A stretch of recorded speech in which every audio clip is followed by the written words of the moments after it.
Lecture de la messe du mercredi 12 juin 2013. Lecture de la deuxième lettre de saint Paul apôtre aux Corinthiens. La gloire du ministère de l'Alliance nouvelle. Frères, si nous avons tant d'assurance devant Dieu grâce au Christ, ce n'est pas à cause d'une capacité personnelle dont nous pourrions nous attribuer le mérite. Notre capacité vient de Dieu. C'est lui qui nous a rendus capables d'être les ministres d'une alliance nouvelle.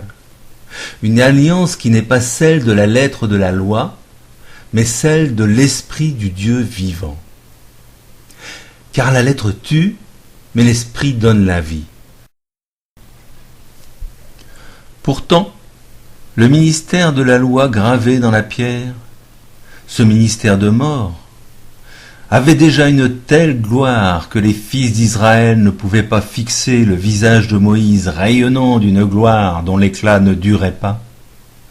Alors quelle gloire bien plus grande aura le ministère de l'Esprit? Ceux qui allaient vers la condamnation avaient déjà un ministère rayonnant de gloire.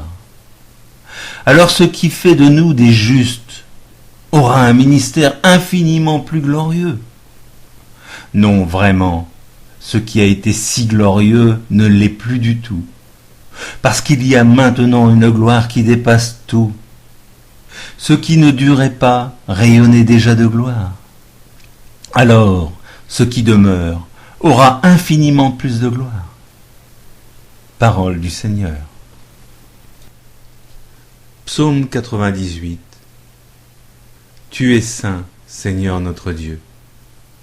Exaltez le Seigneur notre Dieu, prosternez-vous aux pieds de son trône, car il est saint. Tu es saint, Seigneur notre Dieu. Moïse et le prêtre Aaron, Samuel, le suppliant, tous ils suppliaient le Seigneur. Et lui leur répondait, Tu es saint, Seigneur notre Dieu. Dans la colonne de nuée, il parlait avec eux. Ils ont gardé ses volontés, les lois qu'il ordonna. Tu es saint, Seigneur notre Dieu. Seigneur notre Dieu, tu leur as répondu. Avec eux tu restais un Dieu patient, mais tu les punissais pour leurs fautes.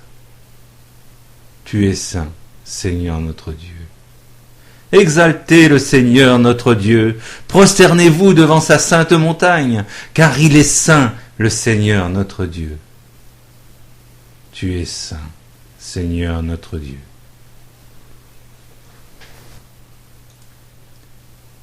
Lecture de l'Évangile selon saint Matthieu, chapitre 5, versets 17 à 19. Comme les disciples étaient rassemblés autour de Jésus sur la montagne, il disait : Ne pensez pas que je suis venu abolir la loi ou les prophètes. Je ne suis pas venu abolir, mais accomplir. Amen, je vous le dis. Avant que le ciel et la terre disparaissent, pas une lettre, pas un petit trait ne disparaîtra de la loi jusqu'à ce que tout se réalise. Donc, celui qui rejettera un seul de ces plus petits commandements et qui enseignera aux hommes à faire ainsi sera déclaré le plus petit dans le royaume des cieux. Mais celui qui les observera et les enseignera sera déclaré grand dans le royaume des cieux. Louange à toi, Seigneur Jésus.